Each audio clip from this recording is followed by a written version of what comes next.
Message à tous qui ont écouté le morceau Jamel de l'album de Dossé, Trop tôt pour mourir. Derrière ce morceau, il n'y a pas qu'une histoire, il y a un fond émouvant et effrayant à la fois. Dans le fond de la chanson, il y a une autre histoire triste, ignorée du grand public, que vous découvrirez dans cette vidéo. Avant de vous raconter l'histoire de Jamel, on va s'intéresser au titre de la chanson.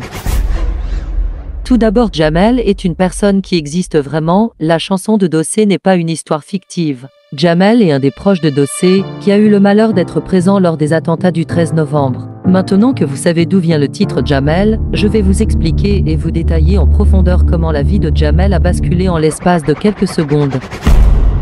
On est le 13 novembre 2015, Jamel passe une après-midi ordinaire sur Paris pas loin de place de Clichy avec une copine à lui, appelée Laurie. Bref, le temps passe, Jamel et Laurie blablatent de tout et de rien, des impôts, du climat et du travail que Laurie a délégué. Le temps passe, Laurie dit à Jamel qu'elle va pas tarder à s'en aller. Jamel fait un signe de main au serveur et lui dit qu'il va régler l'addition. Jamel règle l'addition et Laurie part. Jamel se retrouve tout seul et décide de passer un coup de fil à Jamila. Jamel propose à Jamila de lui rejoindre. Jamila dit ensuite à Jamel qu'elle ne peut pas se déplacer. Jamila est tout simplement la sœur de Jamel. La conversation téléphonique continue, Jamila va donc convaincre Jamel de venir en lui proposant de venir à l'anniversaire d'une amie à elle. Jamila finit par convaincre Jamel qui décide de les rejoindre dans un petit bar vers Bastille. Jamel saute dans le métro le plus près avec une musique de Dossé dans les écouteurs, histoire de s'occuper et de faire passer le temps plus vite. Le métro passe d'arrêt en arrêt et celui de Jamel arrive. Jamel descend à l'arrêt Charonne, il sort son téléphone portable et écrit l'adresse du lieu où se trouve Jamila, pour but de les rejoindre. 5 minutes de marche plus tard, Jamel arrive à l'adresse indiquée. Au loin, il aperçoit Jamila qui lui fait signe de les rejoindre. Jamel les rejoint, il salue tout le monde et s'installe en terrasse. Pendant que Jamel salue tout le monde, Jamila en profite pour le présenter à ses potes. Parmi eux, il y a le boss du petit bar qui est l'ex-mari de Jamila. L'ambiance entre tout le monde est fun, Jamel est en mode détente. Jusqu'à ce que, soudainement, un inconnu vient et commence à tirer à la calache sur les gens qui étaient présents sur la terrasse.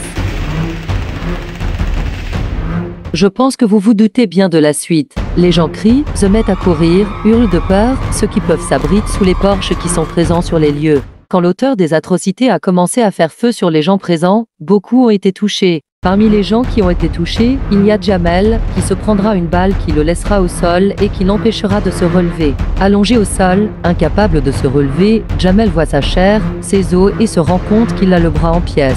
Pendant que ça continue de tirer, Jamel trouve une idée qui lui permet de garder la vie encore quelques instants. Il fait semblant d'être mort. Malheureusement pour Jamel, il se retrouve nez à nez avec l'auteur de cette atrocité et se reprend quelques balles. La douleur des balles devient tellement dure à supporter que Jamel ne sait plus s'il a mal. Jamel voit sa vie défiler, puis la mort arriver, il commence à penser aux gens qu'il aime et ce qu'il va laisser. Quelque temps plus tard, les coups de feu cessent, l'auteur des coups de feu remonte en voiture en criant « Dieu est grand ». Jamel réalise qu'il est encore vivant, mais qu'il est en train de perdre une grande quantité de son sang. Malgré la douleur, Jamel a encore un peu de force pour crier à l'aide. Il crie à l'aide et aperçoit Jamila allongée sur le dos. Il s'appuie sur un de ses bras et s'avance jusqu'à elle. Jamila prend le bout de ses doigts et caresse le crâne de Jamel comme pour dire « Tout va bien mais je vais partir ». Les minutes passent, les secours arrivent enfin. Les secours prennent Jamel en charge, lui mettent la couverture de survie, un masque à oxygène et le mettent sous perfusion. Jamel se retrouve dans l'ambulance direction l'hôpital, expédié en urgence dans un bloc opératoire. Une fois arrivé à l'hôpital, les médecins le prennent en charge et le mettent dans un bloc opératoire. Quelques heures plus tard, Jamel se réveille. Bonne nouvelle pour tout le monde, son pronostic vital n'est plus engagé. Malgré les 4 balles de Kalachnikov que Jamel s'était pris, il s'en sortira avec le pied droit amputé suite à de nombreuses opérations, le bras gauche immobilisé et plein de broches. Mais tout ceci est loin d'être terminé. En tout, Jamel devra passer 14 mois à l'hôpital. Maintenant que vous connaissez l'histoire de Jamel, je vais vous faire découvrir comment Jamel vit son quotidien. Tout change, tout, n'importe quoi. Le fait d'aller juste de se lever, d'aller aux toilettes, ben... Je vous présente Jamel. Je me lève du lit, je vais dans ma chaise roulante et j'y vais je me mets debout sur un pied, tout a changé. C'est plus la même vie. C'est plus la même vie. La vie avec 2 pieds et 2 bras, c'est fini. Donc c'est un bras et demi et une jambe et demie. Voilà, on s'accroche à la vie et on avance. Aujourd'hui, Jamel a pu reprendre une activité professionnelle, mais il déplore un manque d'accompagnement. Une fois sorti de l'hôpital, quand on veut reprendre une activité professionnelle, on n'a aucune aide.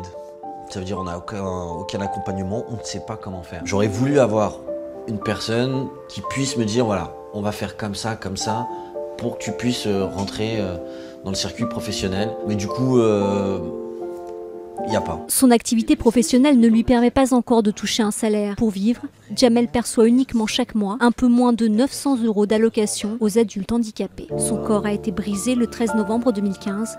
Sa vie bouleversée.